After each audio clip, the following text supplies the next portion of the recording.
I'm 26F, quarantined with my ex, 30F. Any advice on how to survive this? I was dumped a month ago.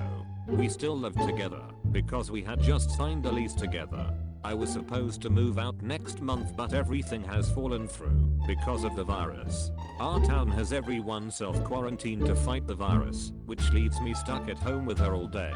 We didn't have any major issues or fights that lead us to break up. She just told me that she wasn't feeling it and decided that it was best to end things.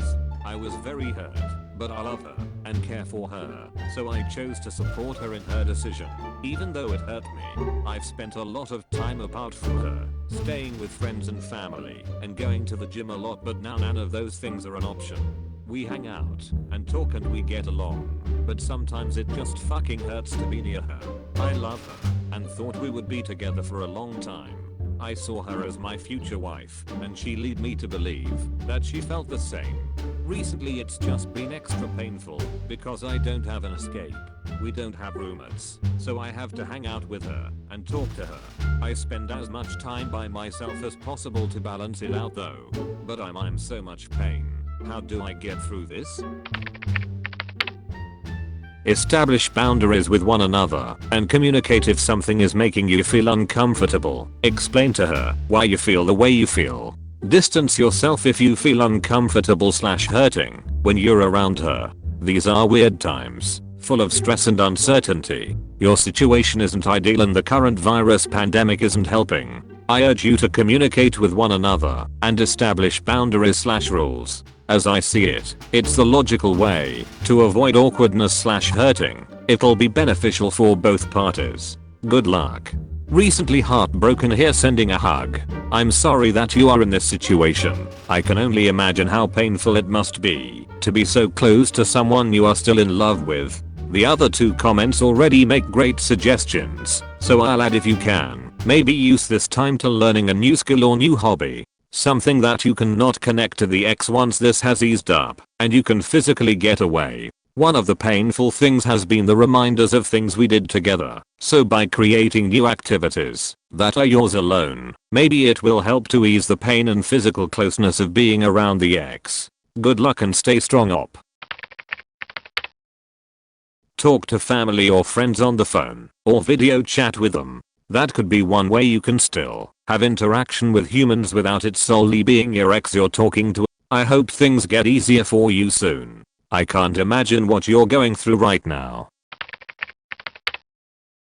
My 27F partner, 31 meters, is almost definitely cheating on me, and I don't know how to confront him. TL. Doctor, I snooped on partner's phone. He's been texting and calling two women that I know of. Wanna confront him and end things, but not sure how. Hi all. It's quite a straightforward situation and I just need to vent and get a tiny bit of advice. Lately my partner has been going out almost every night with friends, which I do believe, but as the night progresses I have a strong feeling he's bumped into women. There's a couple that I'm starting to suspect he's been seeing. He doesn't come home until the early hours, 5 AM sometimes. And when I ask him how his night was and where he was, he names some random guy I don't know or have never met, but I do know they are a real person, and says he went back to their house. Anyway, today I felt this strong urge to check his phone. I know the password, and he knows mine as we don't think it's any big deal, and I'm not proud, but I snooped and saw voice calls on Messenger back and forth in the early hours between him and a woman who he has mentioned in the past because he was talking about her partner, but the random calls are really weird to me.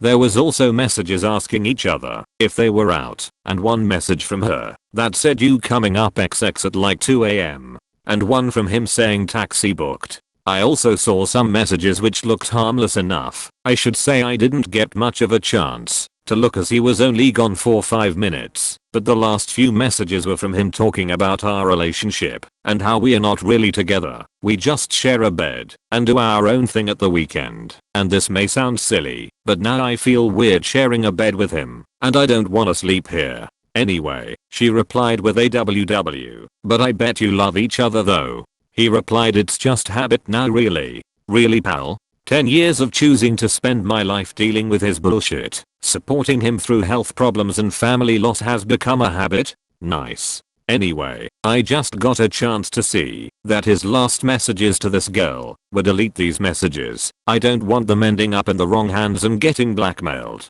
Blackmailed for what? All of this on top of me having to work my socks off all week to pay for mine and his luxuries while he sits on his ass doing sweet fuck all, no job, getting hammered and stoned with his mates, and then expecting money off me and sulking when I say no. I have had more than enough of dealing with him tbh. I'm not even that angry about the messages, it's the fact that there's literally no respect at all for me. Instead of coming to me to talk about the fact he thinks our relationship is a habit, he's told some random girl he met once and completely dismissed me as if I'm nothing. It's not the first time similar things have happened. That's where the surge came from. And the last few times I've been persuaded into carrying the relationship on. But now it's back to how it was, and I'm sick of being such a mug. I just want him gone, but I don't know how to initiate it. I know much of the advice is gonna be just tell him what you found / how you feel, but then I'll have to admit I snooped behind his back, which I know is the lesser of two evils, but I know that'll be a big part of the argument and I wanna avoid it if I can. You need to leave him, but take the time to make sure you did it in the most empowering way possible. It will hurt, but you will look back on this and be so proud of yourself for cutting his out. I recommend, and have done, cold turkey before. And honestly it's one of the most empowering things I have ever done. When I discovered someone was cheating, he still refers to me as the one who got away. Change the locks. If you pay for his phone, cancel it. Pack up all of his stuff, and, assuming he's not of your lease, change the locks. Bonus points if you leave him a note that simply says breaking a bad habit. This guy is an absolute loser. He is a child, not a man. Move on and find someone better. Drop his cheating ass. You sound like his sugar mama without even being older than him. WTF, dude? I mean after the first few years, a lot of people do just stay together because it has become a habit. Why do you think so many people cheat, and why the sex life of most couples die once they get married? Love isn't something you can predict, will always be there, because it is literally a chemical reaction that disappears after a few years. So in a sense, love changes because that once known love literally is not produced / exists anymore for that partner. If you are lucky you formed something real that can last and exist once it does fade, and that you have compatible sex drives, otherwise good luck.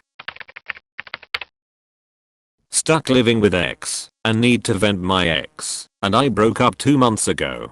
Before that, we had been living in a rumored type situation. We hadn't been physical in over 2 or 3 years. We never hugged, never kissed, we never even really shared emotions or feelings. It was very platonic and a lot like a rumored situation, which was fine because honestly I was going through some hard stuff emotionally and I needed someone to be there for me, so it worked out well. He was also going through some emotional stuff and we talked about it, realizing this is what we both needed at the time. This May we were supposed to separate and part ways. I was going to move 2 hours away from where we were currently living, and he was going to move back to his hometown to do the job he had and buy a house by himself or something like that. It was a good plan and it was on its way to working. We are still living together because our names are both on the lease and neither one of us can afford to break it or leave, so here we are. But knowing that May was coming around, I was being patient and just getting by waiting until that beautiful fateful day in May when I could leave. Now, unfortunately, this pandemic has stalled all of those plans. We both lost our jobs. We are both bartenders, so we have no money coming in at the moment. Our savings is almost gone, so there's no money for either one of us to move with except for the next check that's coming, but we have to use that for food now. It is an uncomfortable and undesirable situation for me to be in. All he does is drink. He wakes up in the morning, pours him a glass, and drinks until he passes out mid-afternoon. Then he wakes up late at night, stumbles around, eats some food and passes back out again. The whole time he's drunk all he does is belligerently yell about the coronavirus, all the things he wants to do in life, how he lost his job, and how crappy his work is, and he really just rambles a lot about conspiracy theories and prepping for the apocalypse. I understand things are hard for him, but I'm tired of the drunken bullshit that he puts me through every freaking day. He never cleans. He never helps with any of the animals in the house. Most days when he's drunk he'll make huge messes from cooking or from some half-brained project that he's got going in his mind. I end up cleaning the house or straightening up once he passes out, but I'm at my wit's end with this shit. Because it didn't just start since we've been quarantined. No, this has been going on for years. He has an alcohol problem. Many therapists and doctors have told him so, but he has chosen to do nothing about it. Which I understand, it's a disease and it's really hard to fight. I feel bad for him, but I'm also at the point where I'm so tired of my life being on hold and always being like this. I'm tired of him wasting money on things that we don't need, like crossbows or expensive alcohol every night. It's the reason we don't have enough money to get away from the situation. It's the reason we never have a savings that lasts long, for the reason we don't go on trips, or the reason we don't do anything at all. I'm frustrated because now I'm stuck in this for a couple more months, which is looking on the bright side because it could be longer than a couple of months. I just wanted to get my life on track, but it just feels like it's another roadblock getting in the way of that. I really just needed to vent, so thanks for anyone who reads this and is listening. Thank you for watching. Like and subscribe for more videos.